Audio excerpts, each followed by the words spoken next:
बातमी जळगावातून। जळगावात सैराटची पुनरावृत्ती झाली आहे। प्रेमविवाह केल्याच्या रागातून जावयाचा निगृढपणे खून करण्यात आलाय।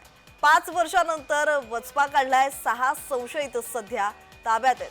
5 वर्षांपूर्वीच्या केलेल्या प्रेमविवाहाचा राग मनात ठेवून मुलीकडच्यांनी रविवारी पिंपराळा हुडको परिसरात सशस्त्र हल्ला करत जावयालाच ठार केलाय। कोयता आणि चॉपरनं वार करण्यात आल्यानं मुकेश रमेश शिरसाट या प्रेमविवाहित तरुणाचा मृत्यू झालाय, तर त्याच्या कुटुंबातील 7 जण जखमी झालेत। एक प्रकारे जळगावात सैराटची पुनरावृत्ती झाल्यानं एकच खळबळ उडाली आहे।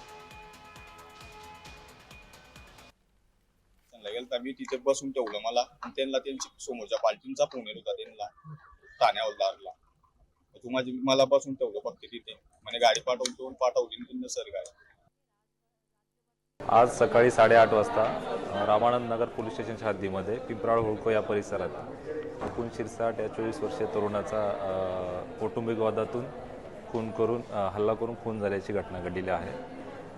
त्या अनुषंगाने आता गुन्हा दाखल करण्याचं काम सुरू आहे। त्यातील संशयित आरोपींना देखील ताब्यामध्ये घेण्यात आलेलं आहे आणि पुढील कायदेशीर कारवाई सुरू आहे।